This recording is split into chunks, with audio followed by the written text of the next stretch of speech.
고난주간 마지막 날 특별 새벽 기도회입니다. 주님의 평강이 여러분 가운데 가득하기를 바라면서 우리 다 함께 찬송가 151장 찬양하겠습니다.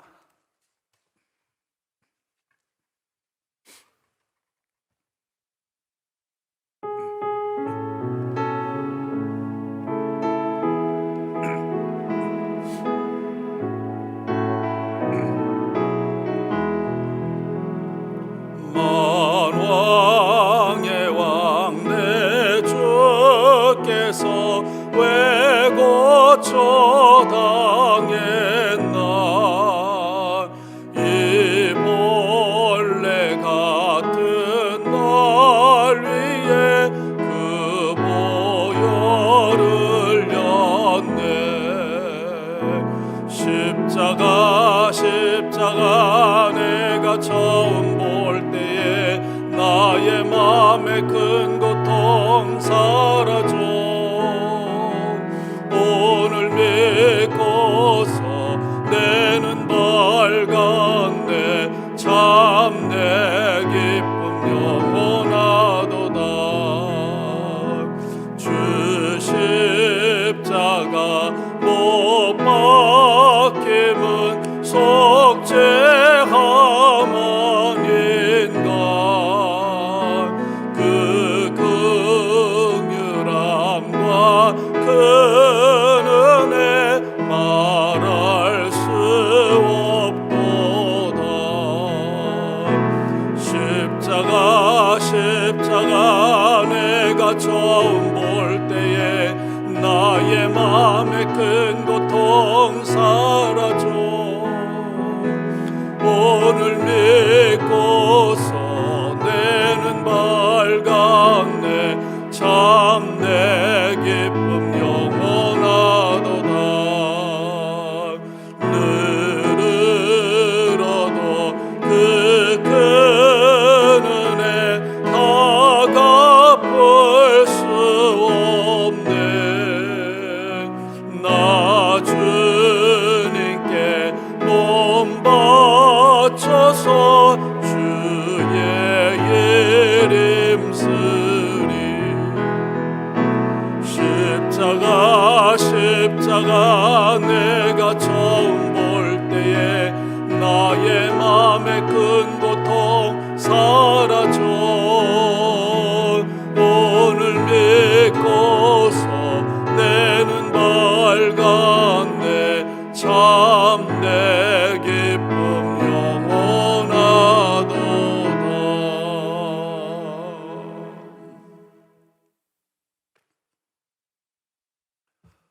오늘 우리들에게 주시는 하나님의 말씀 마태복음 27장 57절부터 우리 마지막 절까지입니다.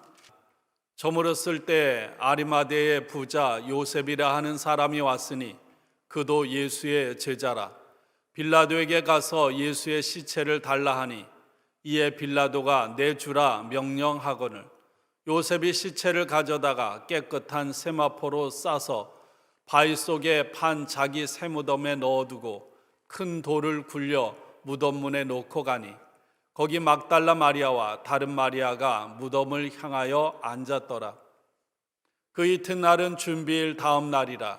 대제사장들과 바리새인들이 함께 빌라도에게 모여 이르되 주여 저 속이던 자가 살아있을 때 말하되 내가 사흘 후에 다시 살아나리라 한 것을 우리가 기억하노니 그러므로 명령하여 그 무덤을 사흘까지 굳게 지키게 하소서.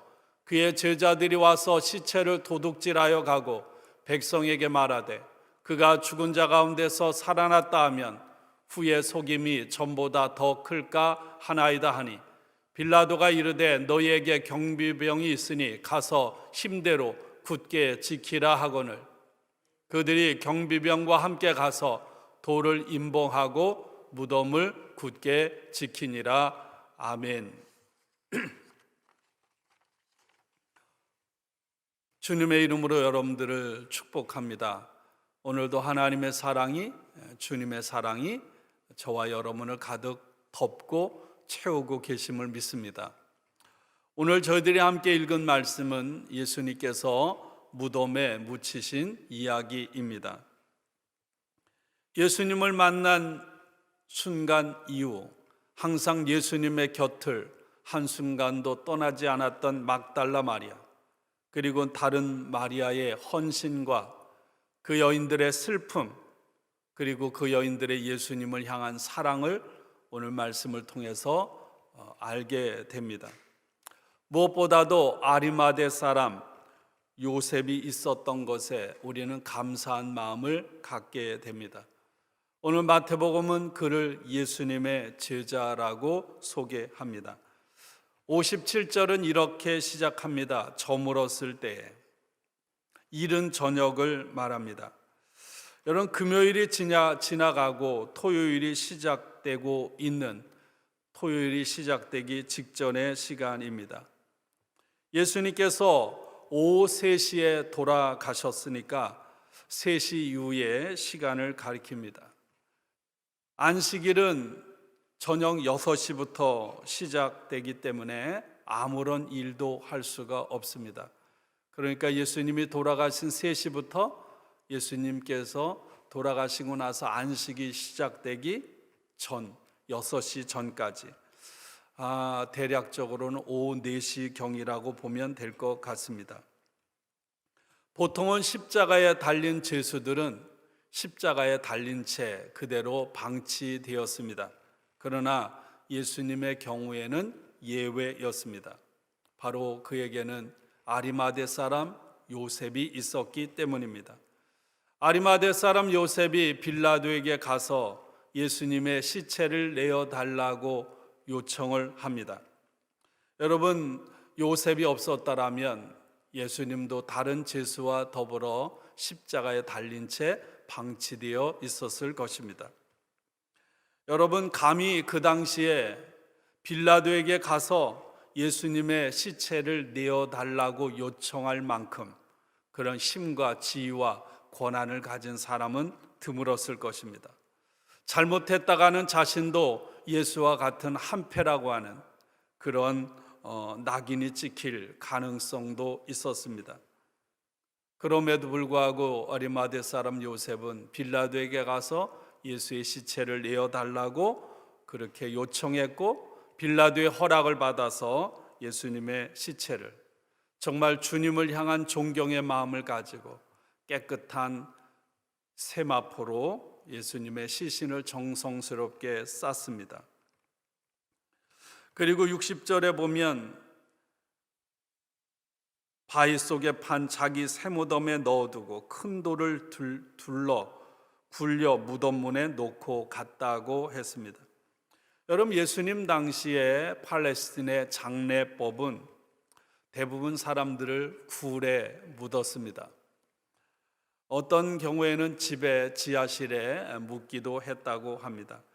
시신을 우리 한국처럼 관에 넣거나 아니면 인도 같은 데처럼 화장을 해서 불태우는 것이 아니라 향유를 발라서 향신료와 함께 깨끗한 천으로 쌉니다.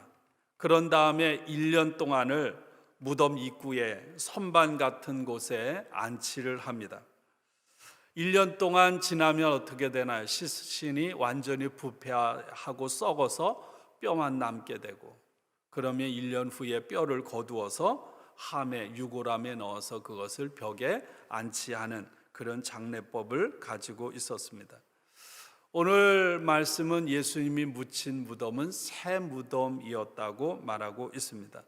여러분, 이사야 53장 9절 말씀에 예수님께서 부자의 무덤에 묻히셨다고 예언하셨고, 그 말씀이 이루어진 것입니다. 62절부터는 경비병들을 동원해서 예수님의 무덤을 지키는 이야기입니다.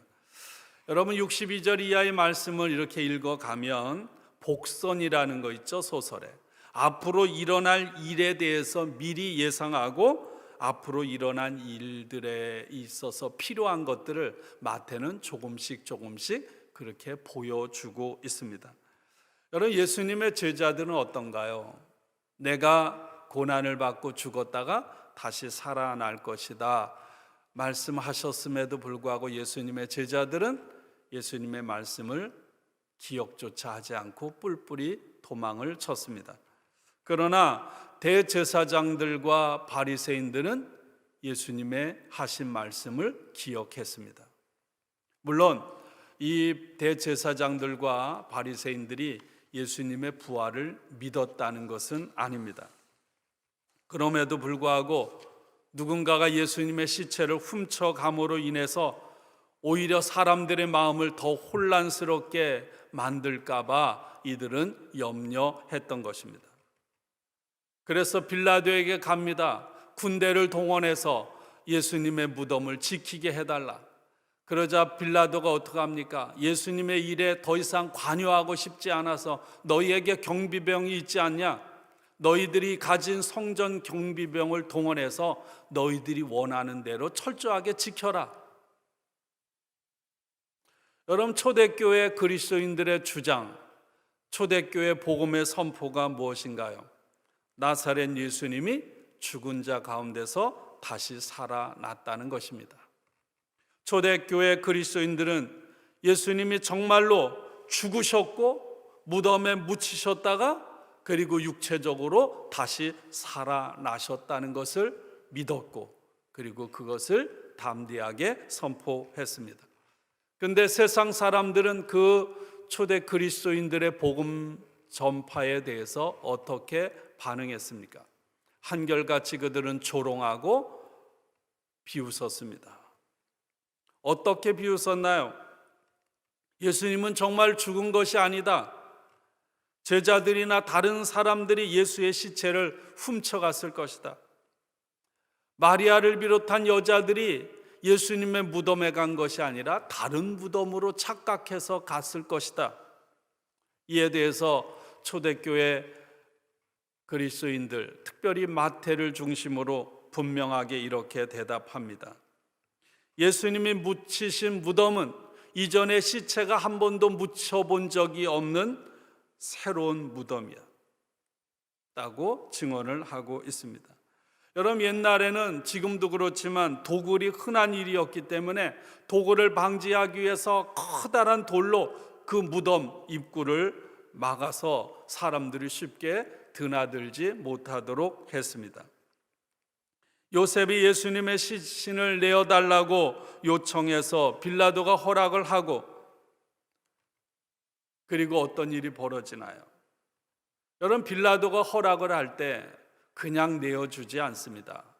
여러분, 빌라도나 이 로마 군인들은 사람을 죽이는 일에 전문가들입니다. 수많은 전쟁을 통해서 수많은 사람들을 죽여왔습니다. 죄수를 사형할 때 여러분, 적당하게 죽지도 않았는데 죽었다고 그렇게 판단을 내릴 사람들이 아니라는 것입니다. 특히나 예수는 어떤가요? 로마의 반란을 일으킨 반란의 주동자라고 바리새인과 대제사장들이 여러분 빌라도를 협박하지 않았습니까? 그런 상황 속에서 예수가 죽지 않았는데 죽었다고 그 시체를 내어줄 그런 빌라도나 로마의 군병들이 아닌 거죠. 다시 말하면 예수는 실제로 죽으셨다는 사실입니다. 막달라 마리아와 다른 마리아가 안식일이 끝날 즈음에 안식 후 첫날이 되려는 미명에 예수님의 무덤을 찾아갑니다. 예수님이 언제 부활했을까?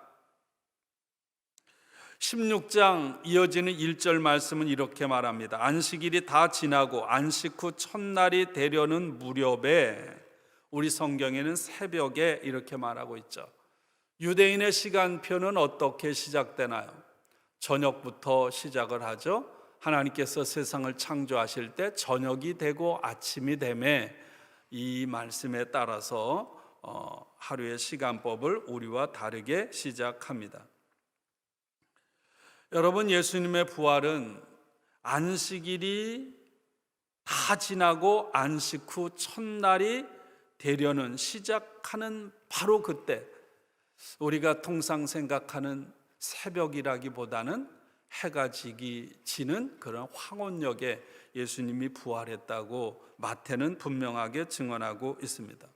막달라 마리아와 다른 마리아는 예수님께서 묻히셨을 때 27장 61절에 보면 그곳에 있었습니다. 그래서 이 마리아는 예수님의 무덤이 어디에 있는지 정확하게 알고 있었어요. 이 모든 일을 통해서 우리가 알 수 있는 것은 예수님이 죽으신 것은 어떤 허구나 소설이 아니라 역사적으로 있었던 실제적인 사건이라는 것입니다. 오늘 마태는 분명하게 그렇게 증언하고 있습니다. 예수님이 무덤에 갇히셨습니다. 얼마 동안 갇히셨을까요? 마태는 또 복음서는 이렇게 증언합니다. 여러분, 어둠이 예수를 영원히 가둘 수 없음을 말입니다.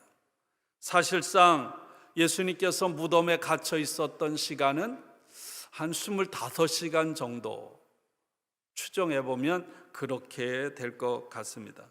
아무리 어둠이 짙고 강력하다 할지라도 여러분, 어둠은 빛을 가둘 수가 없습니다. 예수님은 이 땅에 참 빛이셨습니다.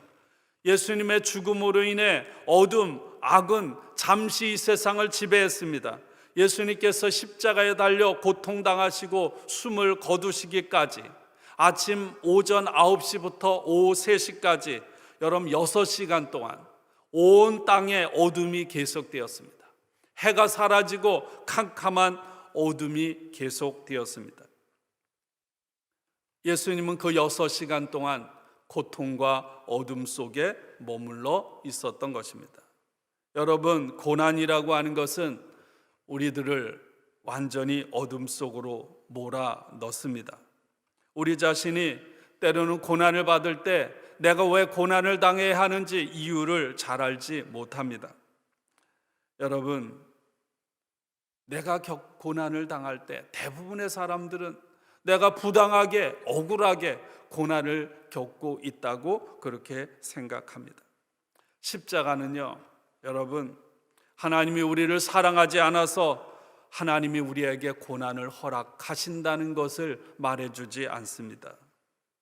하나님은 아무런 계획도 없이 아무런 대책도 없이 여러분 예수 당신의 아들을 십자가에 내버리신 것이 아닙니다. 그것처럼 하나님은 어떤 상황 속에서도 내가 다 이해하지 못해도 하나님은 절대로 우리를 버리지 않으시는 분임을 믿습니다. 예수님께서 하나님께 버림을 받고 죄값을 다 치르신 것은 하나님께서 저와 여러분을 절대로 버리지 않으시기 위해서 하신 일인 줄로 믿습니다.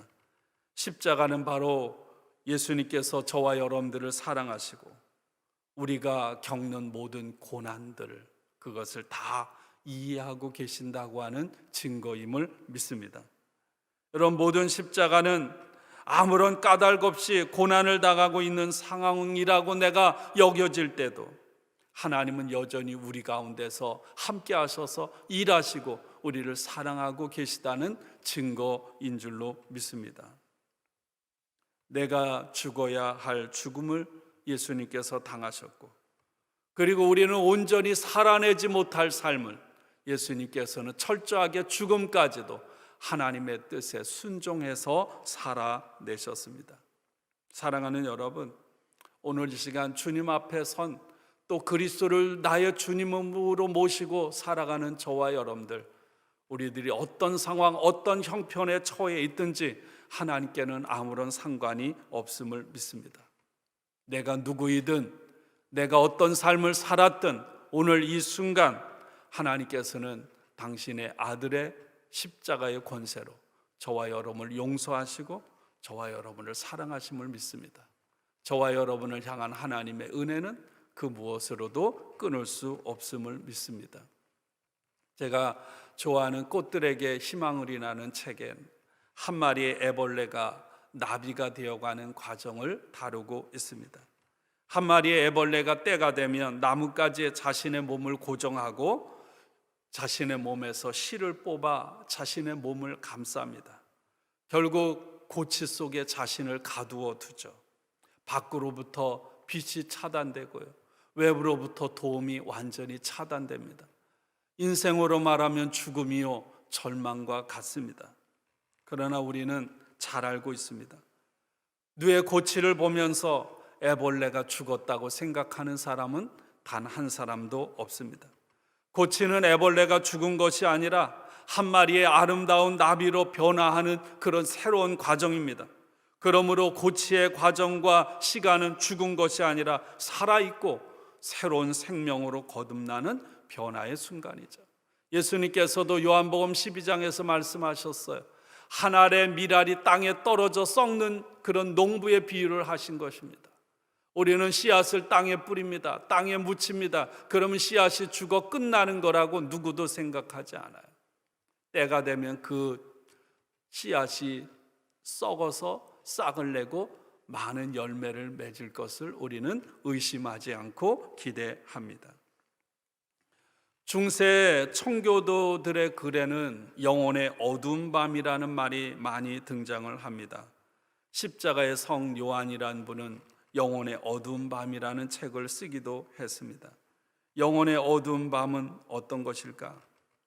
하나님의 자녀들이 알 수 없는 까닭없는 고난을 당하는 시간,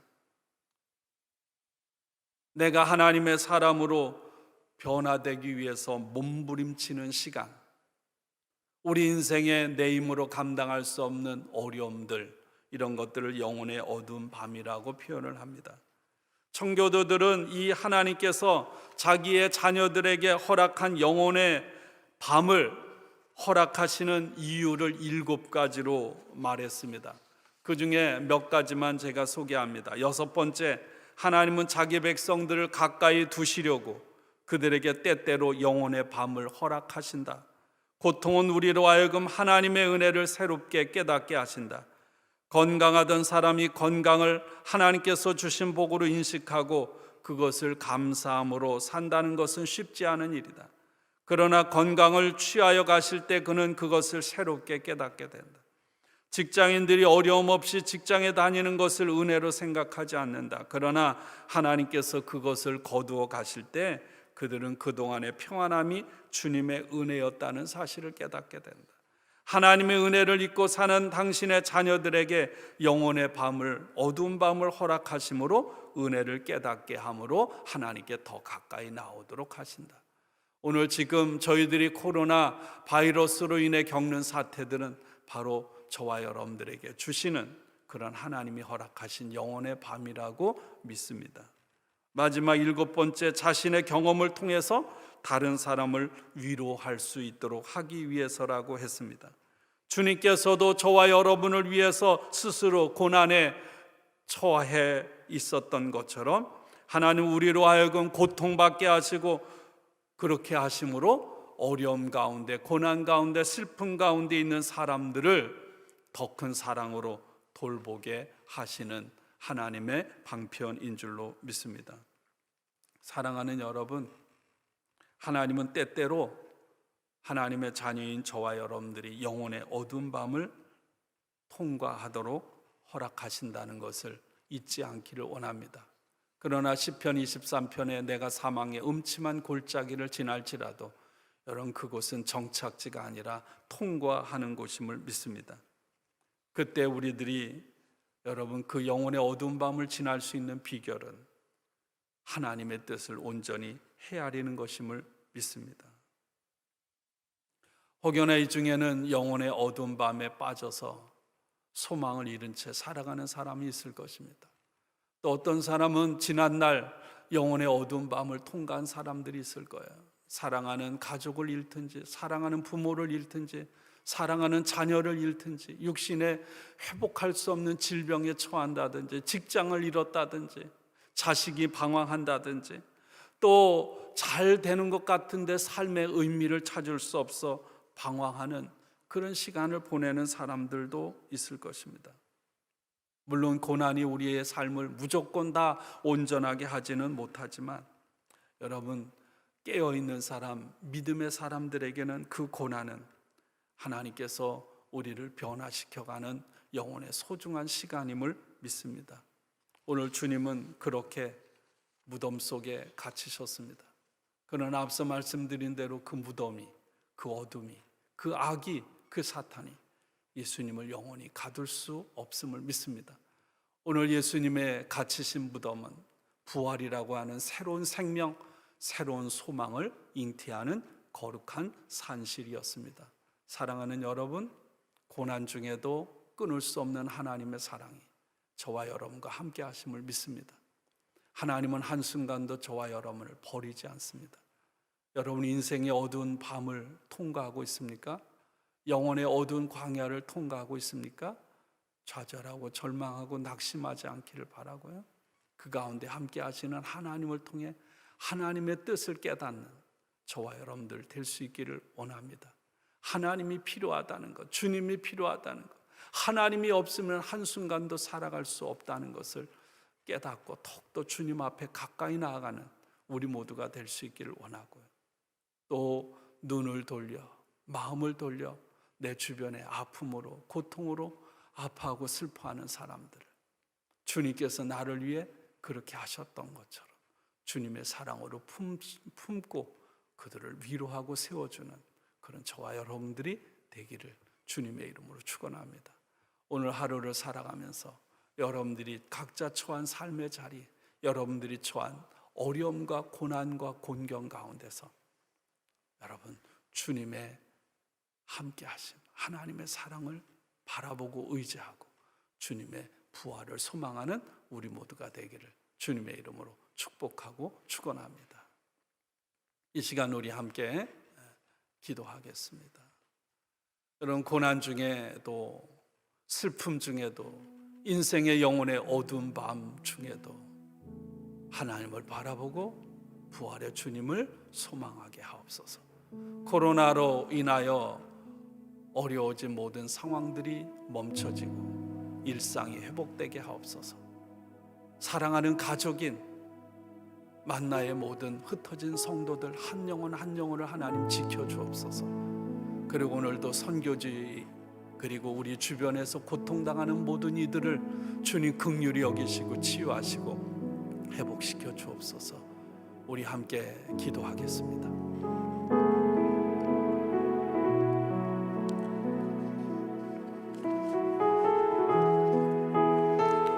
하나님 아버지,